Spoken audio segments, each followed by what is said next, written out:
элдин урпактары, ушул залдын урматтары. Мен ачыгын айтайын, Капаштын баласы Каныбек кармалуу эле айтып калды, капталыман ушул жерде ушундай чогулуш болуп атат, катышып койбойсуңбу деп капысынан катышып калдым. Автовокзалга барабыз дейт, комитет мүчөлөрү жок, мен аксакалдарга барам деп келип калдым. Анан түкөм айткандай угуп отуруп, менин деле башым айланып баратат. Эмнеден баштарын билбей, бирок өзүмдүн пикиримди айтып кетейин. Эми конференциянын катышуучулары баштаганда эле ийгилик калып кетпедиби конференциянын ичинде? Ийгилигин айтып кетти. Мен чийкилигин айтып кетейинчи.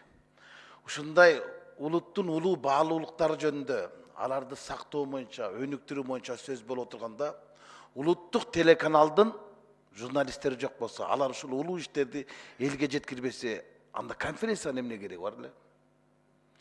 ЛТР келбесе, КТР келбесе, мына кыязагай отурат Молдо Касымов, түкөңдө баштаган. Ушул конференция кимге керек? Ириде кыргызга керек. Анан кыргыздын элине жетпесе, КТРдан кетпесе, залда сүйлөгөндө эмне? Жанаттардан бери айтып атасыз, улуу трибунадан сүйлөп атасыз депчи. Туура. Бирок сулуу трибуна болот атпайбы? Мирлан Исакбекович, сиз Кыргызстандын бийлик башындагы 10 адамдын бирисиз. Мына ушундай жерге тарых маданият каналы келбесе, мына Азамат эним отурасың маданият министри. Эмне кереги бар ушунун? Кимге айтып атасыз бири-бирибизге? Түкөңдү мен улутмандан деле көрүп алам. Үйүнө барып туруп угуп алам. А эл укпайт да. Мына жерде отурат улан жаштар. А башкалар каяктан алат? Анан жакшы нерселер атат. Туура. Жалган Курандан жаңы жылды баштап койгондо эле каада салтыбыз калыбына келип калса, мен сүйүнөт болчумун. Башоона деп айды айткандан эле башыбыз бар ошол жака ооп кетсе, мен эки эсе сүйүнөт болчумун. Туура, бул керек иш, бирок бул келечектеги иш да. Ириде биз улуттук баалуулуктарды сактап калыш үчүн улуттун тилин тазартпайыкпы? Улуттун дилин агартпайыкпы? Ушул улуу баалуулуктардын бардыгы уландарга, же болбосо урпактарга эмне менен сиңиребиз, эмне менен ичиребиз? Улуттун тили менен ичиребиз. Ушул менен жеткиребиз да. А биздин тилибиз эмне болуп атат? Биз мына жана айтып кетпедиби? 9 нерсени каттап койдук, тактап койдук депчи. ЮНЕСКО деген боюнча мен өзүм пикиримди айтайынчы, ЮНЕСКО деген эми биз эгемендик алгандан кийин пайда болгон балекет экен. Ана ошо ЮНЕСКОга манас тиричиликтин каттап койдук, боз үйдү каттап койдук, эртең кымызды, бүрсүгүнү, борсокту, анан тоголду каттап койгондон эле ошо кыргыз сакталып калабызбы? Анда азыр эле кыргыз тили менен кыргыз улутун сактап коюп жата бербейикпи жан баштап? Болду, ЮНЕСКО сактайт бизди деп. Эй, ЮНЕСКОга каттап койгон, ошо нерсени тактап койгон бул улуу иш эмес. Аны сакташыбыз керек, катташыбыз керек. Мына ушул кезге чейин ЮНЕСКОсу жок эле манасты манасчылар сактап келген. Мынага окшогон кыргыздын балдары, мына кыргыздын аксакалдар сактап келген. Анан биз ЮНЕСКОга каттайбыз, ЮНЕСКОга тактайбыз деп ушу бир чоң ишти жасаган. Бул менимче уят иш болуш керек. Ушу батырлыкпы? Бизде мен ушу улуттук тил комиссиясында убагында жетектеп калгам. Анан тилим тешилди да ушул жерде 4 жыл чачым агарып келбетти. Тилди айтып берип, тилим деле тешилип кетти да. Биз тилибизди тазалабай атып, анан маданиятты кантип тазалайбыз? Жан дүйнөбүздү кантип агартабыз?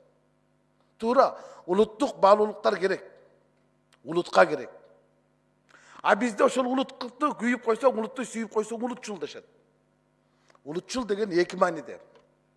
Сен бир башка бир улутту басмырлап, өзүңдүн улутуңду өйдөлөсөң, ал улутчулдук. Анан сенин улутуң жок болуп барса, улуттуң тили жок болуп барса, ошол сөздү айтсаң, сен улутчул десе, националист дешет да. Анан уялып калабыз да, кой бул уят иш экен депчи. Шүмшүк көрүнүп калабыз да. Бул жана Байдылда садына коюса байкебиз айтып кетпеди эле. Улутчул дешет билбеген, улутун кимдер сүйбөгөн, кыргыз деп келем дүйнөгө, кыргыз деп өтөм дүйнөдөн. Болду, ушул эле сөз керек. Кыргыз болуп төрөлдүк, ушу кыргызды күйүп, кыргыздын тили сүйүп, кыргыз элине күйүп. Болду. Башка эмне кереги бар? Акылдуу сөздөрдүн кереги жок да азыр кыргызга. Акыйкаттуу сөздөр керек. Мына агайлардын бардыгы келип ушул жерде биз бүгүн улут же болбосо учур эмнеге муктаж? Ушундай улуу баалыктарга муктаж. Каада салтты кастарлаган карыялар караан азайып баратпайбы? Ар намысты ардактаган агаларыбыздын аягы суюлуп баратпайбы? Эртең күнү эмне болот деген маселе менен ар бир кыргыз бүгүн ойлонуш керек да. Эртең кеч болуп калат да. Азыр китеп окубайт да, WhatsApp. Азыр кино көрбөйт да, Жамиланы YouTube көрөт. Мына 20-кылымдын чумасы ушу да. Анан биз айтып атабыз да, дүйшөмбүнү мындай кылбайык, экинчи күндү айларды да мындай кылбайык депчи. Башкасын эле баштап алайыкчы. Башкасын. Адабиятта, маданиятта эле кылачы. Мына китеп баласынын директору турат. Канча китеп чыгып атат жылына? Ким окуп атат ошо китептерди? Мына жазуучу агайлар отурат. Мамлекет тарабынан мамлекеттик камкордук барбы? Мамлекеттик тилге, маданиятка. Маданият министрлиги бул чын айтайын, мен ар жерде иштеп кеткем. Похоронный бюро эле. Тиги өлөт, бул өлөт. Комиссия түзөсүң, алар чыгап барасың, байтиктен жер сурап жүрөсүң, болду. Ачылышын кыласың. А биз эчтеке эгемендикте бир эчтеке ачылышты кылган жокпуз. Ошо Манасты ЮНЕСКОго каттап койдук, ушул ачылышпы. Сулайман тоону каттап койдук, Манастын күмбөзүн каттап койдук деп. Алар катталып эле турган, такталып сакталып эле турбайбы?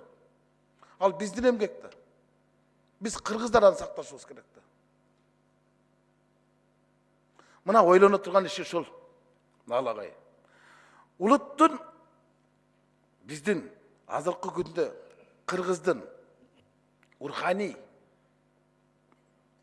руханиятыбыздын иммунитети төмөндөп кетпедиби? Жан дүйнөбүз жарды болуп, мына кыргыз тилинин азайгандан азайып баратпайбы сүйлөгөндөр. Ошого күйүш керек. Мына Бишкек шаарына карагылачы, мына арчыкта жаштар отурасыңар. Император, сенатор. 4 райондун аталышын бардыгы башка тилде. Октябрьский, Свердловский, Ленинский. Чет мамлекетте жүргөндө боло жүрөсүң да. Киевский, Московский, Советский деп. Көп көрүүгө барса, ушу аттардын аты да Геркулес, Ахиллес, Мердевес, Бойко дейт. Тилиң келбейт. Көчөлөрдү кой. Кыргыздын эле кыйындары фирмалардын аттарын башкача кое болбойбу? Авангард, Ламбард. Мына улуттук тил комиссиясы ушуларга жөн иштесең болбойбу? Токтогулдун тойканасы, Сайкалапанын салтанат үйү деп койсок болобу? Болот да. Алымкулдун ашканасы десек. Жок. Булондор бап, бир балекет бап, тилиң тешилет. Келбейт. Ана ушул жерде отуруп алып улуттук баалуулук. Улуттук баалуулуктун эң башкысында улуттун тили турат. Улуттун тили турат. Ошо тилди тазартып, анан дилди тазартып, бир улуу иштерди жасасак, сулуу иштерди жасасак, урпактардан урпактарга узатсак, өзүбүз сиңирсек, анан кийин жаштарга ичирсек, мына ошондо биз улуу иш кылган болобуз. Анан бул жерден туруп эле тигинтели, минтели деп туруп, акылдордор айтып басып кетебиз. Андай эмне кереги бар? Бири-бирибизге жомок айткандай нерсе да. Мага ушундай нерсе жакпай кетет да. Ушундай нерселерди көргөндөн кийин жан дүйнөңдө эле ушунчалык бырчыланып кетет да. Жанчылып кетет.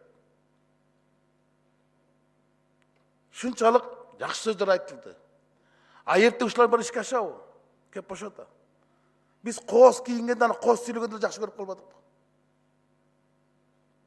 Түкөм туура айтып атпайбы? Кыргыз тили жөнүндө. Ушундай жол менен кете берсек, 50 жылдан кийин силер мына ар жакта отурган ак калпак кийген менин нүкөлөрүм, кыргыздын тилин ЮНЕСКОго каттайбыз деп чуркайсыңар. Кыргыздын тилин ЮНЕСКОго каттап коек жок болуп бараткан тилдердин арасына кириптир деп. Азыр ушу кыргыз тили жөнүндө маселени көтөрсөң, башка жанагы сайттардын бардыгы бомбалап отуруп өлтүрөт. Троллдор жазып отуруп таскан чыгарат. Националист, улутчул деп. Улутчул боло керек эле, уялбагыла. Ал улут тил үчүн кылган улуу иш. Улутчулдукту силер ушу улут үчүн кылган улуу иш деп сыймыктангыла. Анан эми ак калпакты кийгизебиз. Бүрсүн элечекти кийгизебиз. Чапанды, дамбалды, көйнөктү кийгизип коюп, сыймыктанып жүрө бересизби ушу байлыктар менен каттап коюп. Макала каптарды каттап коюп жүрбөйбү? Бүгүнкү күндө чынын айтканда азыр мына жоруктар кодекси, анан кылмыш кодекси деле кабыл алып атабыз да. Кыргыздын кодекси жок болуп атат да. Мына кыргыздын кодексинин ичине иштеп чыгып, мына ошодо каада салт, үрп адат бардыгын калыбына келтирмейинче мындай улуу баалыктарды сактап калуусузго мен ушуну айтып коеюн дедим. Катуураак келсем кечирип койгула, рахмат сиздерге.